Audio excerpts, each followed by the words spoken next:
सुप्रभात मेरे प्रिय विद्यार्थियों। नामदेव स्कूल की इस लेक्चर सीरीज में आपका स्वागत है। मैं परमेश्वर सुथार आज आपके लिए लेके आया हूँ एक नया वीडियो। जैसे तो इस वीडियो में आपके बुक के अकॉर्डिंग आज लास्ट टॉपिक है, परंतु आपकी बुक में कुछ ऐसे न्यूमेरिकल्स भी दे रखे जिसके टॉपिक का जिक्र नहीं दे रखा, तो हम उसका भी जिक्र करेंगे। क्योंकि वो जो अगर मैं उसको फॉर्मूला याद करवा दूं तो ऐसे फॉर्मूले बहुत सारे देंगे जो आपको याद करने में कठिनाई होगी। तो क्यों ना उस टॉपिक को कर ही ले। वैसे टॉपिक बहुत छोटा है वो टॉपिक, और बहुत आसान है। आपको मतलब एक कॉमन सेंस में वो उसको कर लोगे, मतलब आपको कोई ज्यादा उसको रटने की जरूरत नहीं है, उसको समझने की जरूरत नहीं है। पर उस टॉपिक से रिलेटेड भी आपके कंपटीशन में क्वेश्चन बहुत बहुत आते हैं, इसलिए हम उस टॉपिक को भी करेंगे जो हमारे लिए चैप्टर से रिलेटेड क्या है, एक्स्ट्रा टॉपिक है। आज का जो टॉपिक है वो देखा जाए क्या है कि बाह्य विद्युत क्षेत्र में किसी विद्युत द्विध्रुव की स्थितिज ऊर्जा। आज का जो टॉपिक है वो बाह्य विद्युत क्षेत्र में किसी द्विध्रुव की स्थितिज ऊर्जा। सबसे पहले हम बाह्य विद्युत क्षेत्र की स्थितिज ऊर्जा का परिकलन करेंगे, क्योंकि ये टॉपिक जो है उसी का बेस है। अगर तुमने उस टॉपिक को ध्यान से समझ लिया तो इसको समझने के लिए कोई दिक्कत नहीं आएगी, ये मैं आपको गारंटी देता हूं। ठीक है, तो सबसे पहले हम क्या करते हैं, जो हमारा एक्स्ट्रा टॉपिक ही मान लो, वैसे आपको समझ में है, मैं शॉर्ट में ही करवाऊंगा इस टॉपिक को क्योंकि ये एक्स्ट्रा टॉपिक है। ठीक है, तो ये क्या है, बाह्य विद्युत क्षेत्र, बाह्य विद्युत क्षेत्र की स्थितिज ऊर्जा या बाह्य विद्युत क्षेत्र में स्थितिज ऊर्जा। अब क्या होगा, देखो सुनो, ये स्थितिज ऊर्जा हमें द्विकर्ण निकाय हो सकता है, त्रिकर्ण, जैसे हमने द्विकर्ण निकाय के लिए स्थितिज ऊर्जा परिकलन की थी, त्रिकर्ण निकाय के लिए स्थितिज ऊर्जा परिकलन की थी, और फोर्थ पार्टिकल के लिए भी न्यूमेरिकल प्रॉब्लम सॉल्व की थी। तो उन दौरान जब सॉल्व कर रहे थे तो उसमें उस चार्ज का ही रोल था, बाहर स्पेस में कोई इलेक्ट्रिक फील्ड मौजूद नहीं था। परंतु अब हम जब निकाय बनाएंगे, अब जो हम निकाय बनाएंगे उसमें बाहर भी क्या होगा, विद्युत क्षेत्र होगा। देखो इस टॉपिक का मीन्स इतना ही है, स्थितिज ऊर्जा का परिकलन कर रहे हैं जो हमने पहले कर ली, द्विकर्ण निकाय के लिए, त्रिकर्ण निकाय के लिए भी की थी, और फोर्थ पार्टिकल के लिए हमने क्या किया था, न्यूमेरिकल प्रॉब्लम की थी। परंतु उस दौरान हमने इस चीज को नोटिस किया था कि बाहर से कोई इलेक्ट्रिक फील्ड प्रेजेंट नहीं है। परंतु अब जो टॉपिक करने जा रहे हैं उसमें बाह्य इलेक्ट्रिक फील्ड भी है, मतलब उसका वेक्टर भी जुड़ने वाला है। ये आपको थोड़ा ध्यान रखना, और कुछ भी नहीं इस टॉपिक के। तो देखो इसमें दो केस लेंगे हम, दोनों केसों में आपको समझ में आ जाएगा मैं क्या समझाने वाला इस टॉपिक में, वो देखना। मैंने मान लिया एक बाह्य विद्युत क्षेत्र है, बाह्य विद्युत क्षेत्र। अब बाह्य विद्युत क्षेत्र है तो मैंने मान लिया ये हमारे पास क्या है, एक पॉजिटिव चार्ज युक्त टर्मिनल है, प्लेट है। इस प्लेट से क्या है, ए बिंदु पर हमें क्या निकालना है, विद्युत विभव का परिकलन करना है। मतलब ए बिंदु पर हमें क्या रखना है, Q1 आवेश को लाना। Q1 आवेश को लाने के लिए हमें कितनी विद्युत स्थितिज ऊर्जा का कार्य करना पड़ेगा, वो जो कार्य किया है हमें वही किस में जाएगा, स्थितिज ऊर्जा के रूप में चला जाएगा। ठीक है, तो देखो सबसे पहले हमने मान लिया कि इस प्लेट के कारण विद्युत विभव है वो कितना है, V है। ठीक है, आपको सीधा मानना है कि इसका पोटेंशियल कितना है, V। वो फॉर्मूला इसे कैसे निकालते हैं वो चीज की टॉपिक हम नहीं करेंगे कि पोटेंशियल इसका V जो है वो कितना है, उस चीज के बारे में चर्चा मैं यहाँ नहीं करने वाला। ठीक है, आपको ध्यान रखना है कि पोटेंशियल बिंदु बी पर ए पर पोटेंशियल कितना है, V। तो जब इस चार्ज को अब Q1 आवेश को जब मैं यहाँ लेके आऊंगा तो Q1 आवेश को क्या करेंगे, Q1 आवेश को अनंत से बिंदु ए पर लाने के लिए किया गया कार्य वो कितना होगा, W1 कितना होगा, Q1 इंटू उस बिंदु पर पोटेंशियल, ये हो गया V। ठीक है, जैसे यही सिंगल पार्टिकल की बात करें तो सिंगल पार्टिकल में यहाँ पे कोई इलेक्ट्रिक फील्ड मौजूद नहीं था, इसको हमने छुपा लिया था। तो एक चार्ज को जब स्पेस में लाया जाता है तो वहां पर पोटेंशियल कितना, 0। तो द्विकर्ण निकाय बनाने के लिए, त्रिकर्ण निकाय बनाने के लिए जब मैं पहला चार्ज पार्टिकल लेके आया था तो उस दौरान हमने कोई कार्य नहीं किया था। क्यों नहीं किया था, क्योंकि उस दौरान जो हमने कार्य किया ना, वो कार्य स्पेक्ट्रम में आया ही नहीं, वहां पर पोटेंशियल था ही नहीं। तो पहला जब कोई चार्ज लेके आया था, आपने पहले 2 वीडियो देखी होंगी, उस 2 वीडियो में हमने द्विकर्ण निकाय की चर्चा की थी। तो पहला आवेश लेके आए, कोई कार्य नहीं, दूसरा लेके आया तो पहले की विरुद्ध। समझ में आ रहा है क्यों, जब पहला लेके आया 0 क्यों था, क्योंकि बाहर से कोई स्पेस में इलेक्ट्रिक फील्ड नहीं था। परंतु अब ये पहला फैक्टर भी जुड़ेगा, क्योंकि पहले फैक्टर में बाहर से इलेक्ट्रिक फील्ड मौजूद है, इसका मतलब बाहर का पोटेंशियल कैलकुलेट होगा। तो सीधा मैं इसको मल्टीप्लाई में फॉर्मूला लिख करके Q1 इंटू कहा जाएगा V। अब इसका जो सेकंड केस है ना, वो मेरे आगे जो आपको टॉपिक समझाने वाला हूं, आपकी बुक में दे रखा है, उसके लिए बहुत इंपॉर्टेंट। ठीक है, तो आप उस चीज के बारे में चर्चा देख लेते हैं। अब हम क्या करेंगे, ये मेरे पास एक बाह्य विद्युत क्षेत्र है। बाह्य विद्युत क्षेत्र में हमें क्या निकालना, विद्युत स्थिति निकालनी। ये बिंदु ए मान ली, ये बिंदु बी मान लिया, इसकी हमने डिस्टेंस एक बार के लिए मान ली कितनी है, R1 है। इसकी डिस्टेंस मैंने कितनी मान ली एक बार के लिए, R2। यहाँ पर जो पोटेंशियल है वो कितना है, V1, और यहाँ पे जो पोटेंशियल है वो कितना है, V2।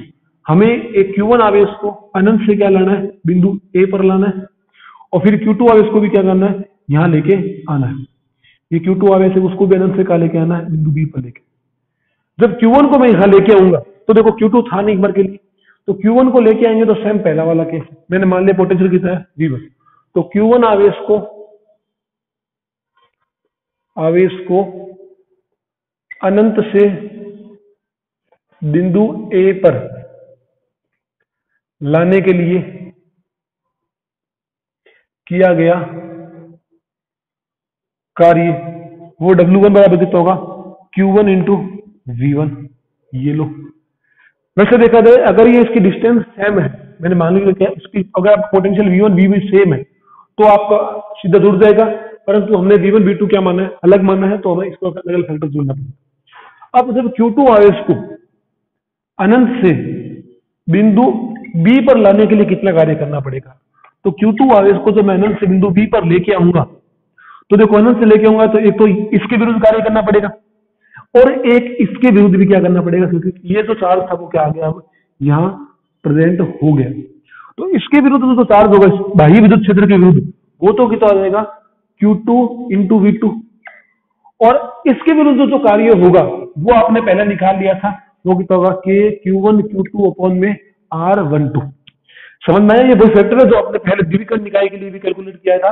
तो डियर स्टूडेंट, आप इस चीज को समझने की प्रयास करो, तो मैं ये कह सकता हूं कि अगर मैं इसको छिपा लूं ना, तो वैसे हमने द्विकर्ण ही बनाया, इस द्विकर्ण में हमने जब एक्सटर्नल इलेक्ट्रिक फील्ड रखा, तो इसके विरुद्ध भी कार्य करना पड़ा, इसके विरुद्ध भी क्या करना पड़ा, हमने इन दोनों को लाने के लिए इसके विरुद्ध कार्य करना पड़ा। दोनों में क्या है, एक एक फैक्टर और जुड़ चुका है जो बाह्य विद्युत क्षेत्र से रिलेटेड है, आपको मैं यही समझाना चाहता हूं। अब जो कुल कार्य है वो देख लीजिए, कुल कार्य जो होगा वो W होगा, W नेट, और W नेट कितना होगा, W1 प्लस W2, और ये कितना रहेगा, Q1 V1 plus Q2 V2, और प्लस कितना आएगा, K Q1 Q2 अपॉन में R12। यही क्या होगी, स्थिति ऊर्जा में जाएगी W नेट ही। W नेट जब इलेक्ट्रिक पोटेंशियल एनर्जी जाएगा तो कितना रहेगा, Q1 V1 plus Q2 V2 into K Q1 Q2 upon में कितना रहेगा, R12। ये लो भाई साहब, ये हमारे पास क्या आया था, ये इलेक्ट्रिक पोटेंशियल एनर्जी के टर्म में आ चुका। तो ये जो है वो बाह्य विद्युत क्षेत्र में ये जो पहला टर्म है Q1 Q2 और V1 V2 वाला टर्म, ये तो किसके लिए आया, बाह्य विद्युत क्षेत्र से आया है, बाह्य विद्युत क्षेत्र से, और ये जो है वो उस आवेश के कारण आया है। तो यही मैं समझना चाहता था कि जब अगर द्विकर्ण निकाय में इलेक्ट्रिक पोटेंशियल फील्ड बाह्य रख दिया जाए, तो प्रत्येक चार्ज में हमें क्या जोड़ना पड़ेगा, उस चार्ज का परिणाम और उसका विद्युत विभव जोड़ना पड़ेगा। यही मैं समझाना चाहता था। ठीक है, इसी के साथ हमारा जो टॉपिक है वो आगे स्टार्ट करते हैं। ये जो टॉपिक था वो एक्स्ट्रा था, वैसे कर लेना, समझ में आ जाएगा, इसमें कोई रामायण नहीं है। ठीक है, आपकी कॉपी में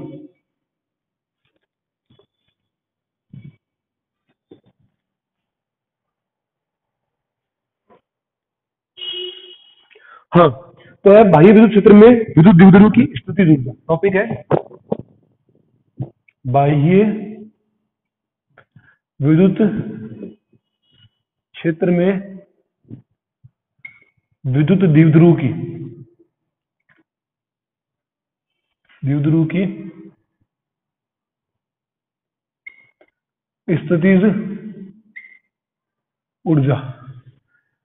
ठीक है, टॉपिक हमारे पास जो है वो बाह्य विद्युत क्षेत्र में द्विध्रुव की स्थितिज ऊर्जा है। तो सबसे पहले हमें बाह्य विद्युत क्षेत्र बनाना है। ठीक है, तो मैंने मान लिया ये इलेक्ट्रिक फील्ड प्रेजेंट है बाह्य विद्युत क्षेत्र।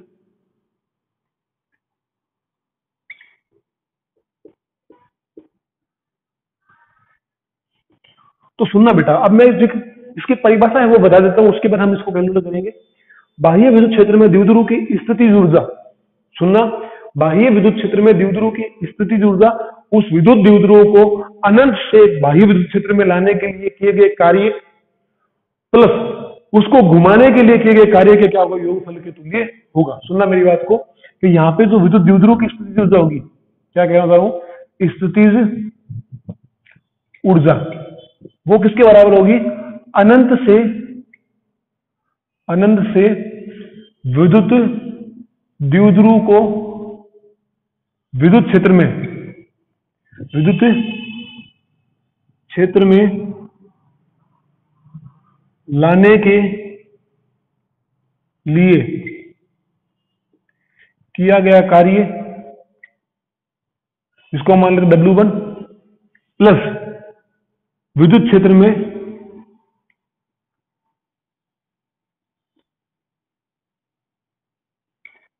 विद्युत द्विध्रुव को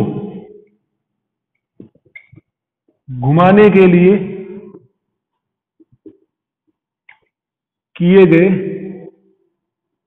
कार्य के योगफल के क्या होगा?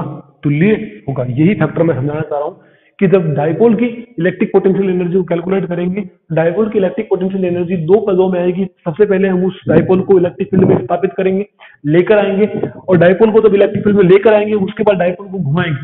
तो घुमाने का कार्य तो हमने पहले कैलकुलेट कर लिया, स्थापित करने वाला कैलकुलेट हो जाए तो हम क्या कर सकते हैं? इसका आसानी से वैल्यू फाइंड आउट कर सकते हैं। तो चलिए शुरू करते हैं बेटा इसको।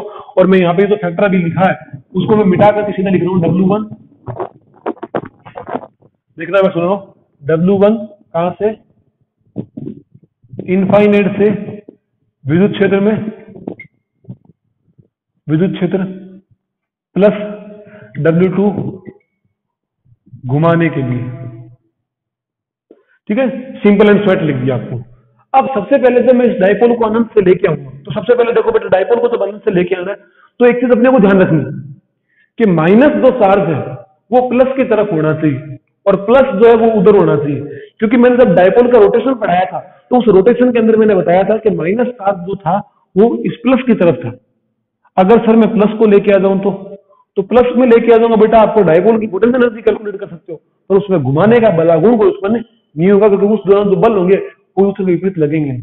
हाँ लग सकते हैं, अगर उसका नेगेटिव टर्मिनल है वो अलग फैक्टर होगा, उसको हम नहीं कैलकुलेट करेंगे, थोड़ा डीप में नहीं जाएंगे उस फैक्टर के बारे में। हम सिंपल एंड स्ट्रेट के बारे में चर्चा करने वाले हैं। तो सबसे पहले हम जब देखो इलेक्ट्रिक फील्ड था, ये इलेक्ट्रिक फील्ड है भाई, ये पॉजिटिव टर्मिनल से निकलने वाले इलेक्ट्रिक फील्ड लाइन्स, और ये नेगेटिव इनफाइनाइट भी हमने मान लिया कि नेगेटिव चार्ज देखो क्या है, अनंत तक है। जब इस डायपोल को लेके आऊंगा, सपोज करो ये डायपोल का जो है वो कौन सा है? माइनस चार्ज है। डायपोल का कौन सा है? Plus charge. इसके बीच की डिस्टेंस जो होती है 2 है, ये डायपोल। ठीक है, तो मैं माइनस को इनफाइनाइट से लेके आ रहा हूं, और ये मैंने क्या कर दिया? विद्युत क्षेत्र में जाके उसको स्थापित कर दिया। तो जब विद्युत क्षेत्र में जाके उसको स्थापित करूंगा तो ये आ गया Q1 और ये कितना आ गया बेटा? Q2। मैं एक बार इलेक्ट्रिक फील्ड लाइन्स को थोड़ा शॉर्ट कर रहा हूं, ये थोड़ा बड़ा बना देते डायपोल, ये वाला नेगेटिव चार्ज और ये वाला पॉजिटिव चार्ज, बीच की डिस्टेंस कितनी है? 2 है। तो बेटा आपसे यहां साफ स्पष्ट हो रहा है कि इस चित्र से स्पष्ट है, जब इस वायु विद्युत क्षेत्र को जब यहां लेके आऊंगा तो यहां पर माइनस क्यू आवेश जो है ना वो प्लस क्यू आवेश से 2a दूरी क्या है? अधिक। तो मैं क्या लिखूंगा बेटा? बाह्य विद्युत क्षेत्र में विद्युत द्विध्रुव को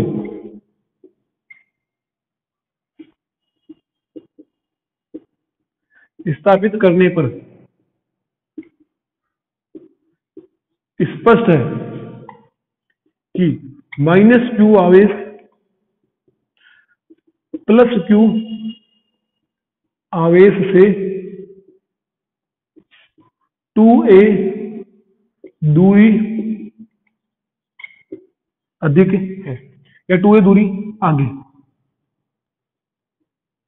ठीक है, तो बेटा आप सुनना मेरी बात को, यहां पर बहुत इंपॉर्टेंट चीज कहने जा रहा हूं, आप इस चीज को समझना बहुत डीपली, क्योंकि ये तो बाह्य इलेक्ट्रिक फील्ड से रिलेटेड है। तो जब देखो सपोज करो डायपोल में पहले नेगेटिव पॉजिटिव चार्ज मिले हुए, तो जब मैं लेके आऊंगा इसको यहां लेके आके, सपोज करो यहाँ पे ये पॉजिटिव, ये नेगेटिव है और ये कौन सा है? पॉजिटिव।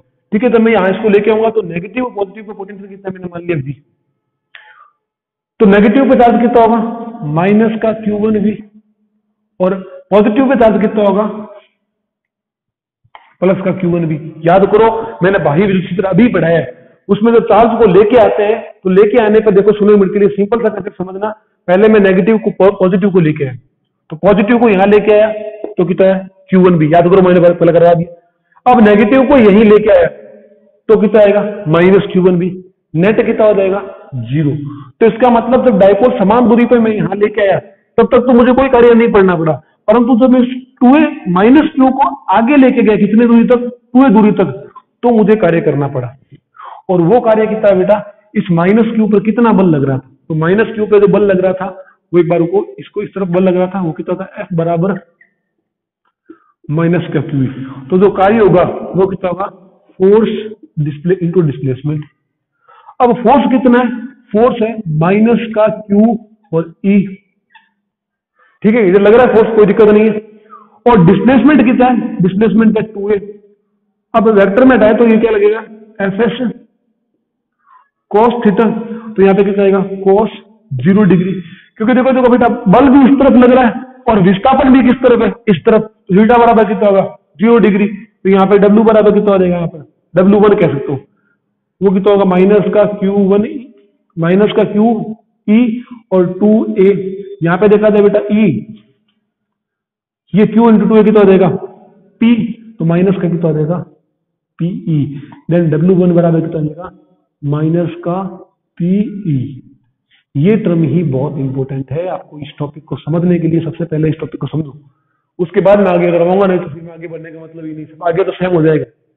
देखो सबसे पहले तो बाह्य विद्युत क्षेत्र में द्विध्रुव को स्थापित करेंगे, तो स्थापित करने के लिए हमें दो कार्य करने पड़ेंगे। पहले वो विद्युत को अनंत से विद्युत क्षेत्र में लाने के लिए किए गए कार्य और घुमाने के लिए किए गए कार्य। तो लाने के लिए किए गए कार्य तो हमने निकाले W1, वो कैसे लेके आए, जब मैं अनंत से लेके आऊंगा इस चार्ज को, तो चार्ज को लेके आएंगे तो सपोज करो एक बार के लिए दोनों आवेश पास में, मैंने द्विध्रुव नहीं वर्क, सपोज करो ये भी प्लस, ये प्लस और ये कौन सा माइनस, तो प्लस माइनस जब मैं लेके आऊंगा तो मैं यहाँ रख दिया, तो यहाँ रख दिया, तो ये प्लस और ये माइनस है, तो इसका इस बिंदु पर जो इसके कारण पोटेंशियल है, एक बार के लिए मैं V मानता हूं, तो अगर इसमें V मानो तो माइनस के कारण कितना होगा एक्सटर्नल इलेक्ट्रिक पोटेंशियल, और प्लस के कारण एक्सटर्नल इलेक्ट्रिक पोटेंशियल, ये तो कितना हो गया 0। अगर ये फैक्टर 0 हो गया तो यहां तक अगर दोनों सेम है ना तो कोई दिक्कत नहीं है। अब मैं 2a दूरी इस चार्ज को आगे लेके जा रहा हूं, तो आगे लेके जाने के लिए मुझे क्या करना पड़ेगा, कार्य करना पड़ेगा। और अब देखो हमने लिखा था कि स्थापित करने पर -Q आवेश है, जो +Q आवेश है, 2a दूरी अधिक है, तो हमें बस केवल 2a दूरी तक ही कार्य करना पड़ेगा, बाकी जो कार्य है उसने नेगलेक्ट कर दिया, बाकी जो कार्य हम लेके आए थे इसको नेगलेक्ट कर दिया गया, तो क्योंकि दोनों सेम डिस्टेंस पे थे, पोटेंशियल क्या था सेम, तो माइनस का और प्लस का कितना हो गया 0। अब बचा कौन सा, जो हमने -Q आवेश को 2a दूरी आगे लेके गए, वो कार्य बचा, ठीक है। तो वो कार्य कितना होगा, बल इंटू विस्थापन के बदल निकाला, तो बल इलेक्ट्रिक फील्ड का इतना होता है, विस्थापन हमें इतना है, थीटा पता है कि इस तरफ द्वारा बल भी है, विस्थापन किस तरफ है, तो कितना हो जाएगा 0 डिग्री, हमने कार्य कैलकुलेट कर दिया। अब जब ये विद्युत क्षेत्र में स्थापित हो चुका है, तो अब इस द्विध्रुव को क्या करेंगे बेटा, घुमाएंगे, ये हमारे पास इसको थीटा कोण पर घुमाए। तो अब देखो बेटा, अब विद्युत द्विध्रुव को स्थायी संतुलन अवस्था से, स्थायी संतुलन अवस्था से थीटा कोण पर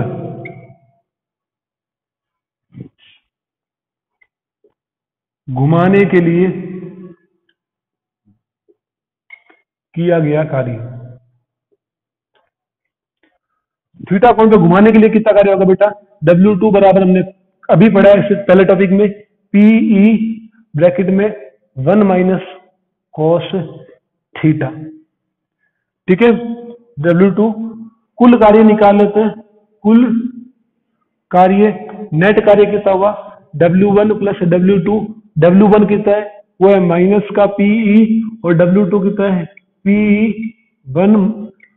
1 - cos थीटा, करे सोल्व इसको तो माइनस का PE फिर प्लस का PE, और ये कितना आएगा माइनस का PE cos थीटा, इससे कट जाएगा, W बराबर कितना आ जाएगा माइनस का PE cos थीटा। और यही किया गया कार्य क्या होगा, यही W जो है वो किस में कन्वर्ट होगा, पोटेंशियल एनर्जी में, तो U बराबर कितना आ जाएगा माइनस का PE cos थीटा। ये हमने क्या कर दिया, इस कार्य को कैलकुलेट कर दिया। देख लो W2 अनंत से विद्युत क्षेत्र ये रहा, W1 तो घुमाने अनंत से, W2 घुमाने के लिए कुल कार्य, ये पोटेंशियल एनर्जी का। अब इसके स्पेशल केस करते हैं।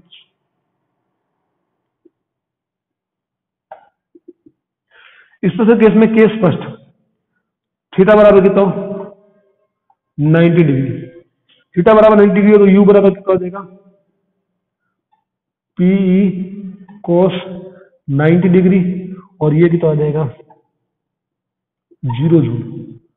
अब इस फैक्टर को समझना बेटा बहुत इंपॉर्टेंट है। मैं इस डायग्राम को मिटा रहा हूं और मैं इसको क्या कर रहा हूं, अब इसको हमने क्या किया अनंत तक लाया, तो हो सकता है बेटा इस चार्ज को मैं ऐसे ना लागू, कैसे लेके आऊं, ये डाइपोल है, बात तो वही है ना, चाहे ऐसे लेकर के ऐसे घुमा दो और चाहे बल्कि ऐसे लेके आ दो यहाँ स्थापित कर दो, बात तो वही है। तो जब मैं इसको ऐसे लेके आऊंगा, ऐसे लेकर आकर जब मैंने यहाँ पे स्थापित किया, यहाँ पे स्थापित करने पर देखो ये तो है प्लस क्यू और ये कौन सा है माइनस क्यू, डिस्टेंस कितनी है बेटा 2 है। अब एक बात कॉमन सेंस लगाओ बेटा, यहाँ पर ना तो माइनस क्यू इससे आगे और ना ही प्लस क्यू इससे आगे, मतलब दोनों बराबर है, इससे तो बराबर है ना क्योंकि पैरेलल लाइन है।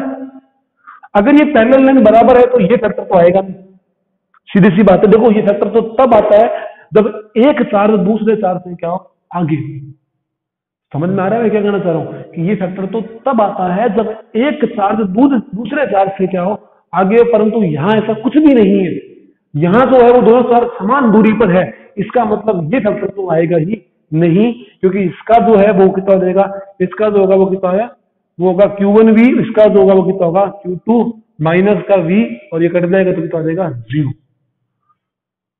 अब बात करें हमने स्थापित कर दिया तो क्या घुमाने के लिए कार्य आएगा क्या, 90 डिग्री में तो पहले स्थापित हो चुका है, समझ में आ रहा है। 90 डिग्री पे तो हमने स्थापित पहले ऐसे लाके ऐसे घुमाया था तो भी कितना है 0।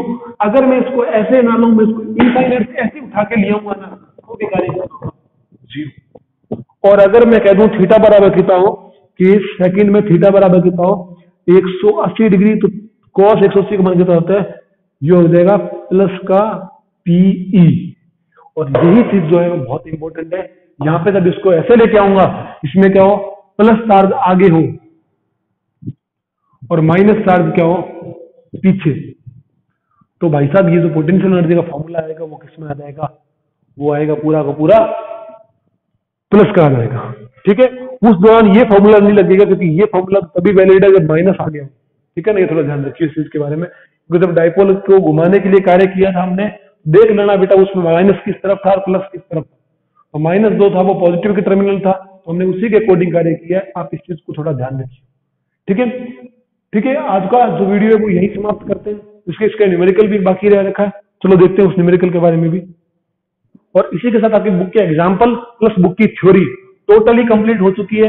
एक या दो लेक्चर सीरीज के अंदर हम आपकी बुक के न्यूमेरिकल पूरे कंप्लीट कर देंगे, आपका लेसन नंबर 3 भी क्या हो जाएगा कंप्लीट हो जाएगा। तो लेसन नंबर 3 कंप्लीट होने के बाद आपकी कॉपी चेक कर ली जाएगी, कॉपी चेक करने के बाद लेसन नंबर 4 की आगे बढ़ेगी। तो लेसन नंबर 4 भी इसी टॉपिक से रिलेटेड है, तो आपने अगर ये चैप्टर नहीं पढ़ा तो लेसन नंबर 4 समझ में नहीं आएगा, क्योंकि उसमें पोटेंशियल का टर्म तो पक्का आने वाला, ठीक है। तो मैं आशा करता हूँ आप अगर जो बच्चे वीडियो देख रहे हैं रेगुलरिटी से, मैं उनसे ये कहता हूँ कि आप इस वीडियो को अच्छी तरह से देखो ताकि जब लेसन नंबर 4 आए तो आपको उसे कोई किसी प्रकार की प्रॉब्लम ना आए, ठीक है।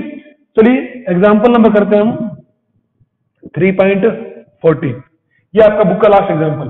क्या कह रहा है, विद्युत क्षेत्र में एक विद्युत द्विध्रुव जो दे रखा है वो plus two minus two charge दे रखे हैं आपको, उन दोनों आवेशों को एक दूसरे से 2 सेंटीमीटर दूरी पर स्थित किया गया है, और विद्युत द्विध्रुव जो है वो इस क्षेत्र में रखा गया है। सबसे पहले एक चार्ज रख देते हैं, इस चार्ज का जो मोड है वो कितने रखा है 1 × 10⁻⁻6 कूलम। टू ए डिस्टेंस दे रखी है 2 सेंटीमीटर, बोले तो 0.02 मीटर, और जो इलेक्ट्रिक फील्ड दे रखा है वो कितना दे रखा है 10⁵ वोल्ट अपॉन में मीटर। अब हमें क्या निकालना है बेटा, द्विध्रुव पे लगने वाला अधिकतम बल आघूर्ण, पहले टॉर्क निकालना है, दूसरा हमें निकालना है स्थायी संतुलन की स्थिति में स्थितिज ऊर्जा, और तीसरा निकालना हमारे पास स्थायी संतुलन से स्थिति से 180 डिग्री तक घुमाने के लिए स्थितिज ऊर्जा, ठीक है।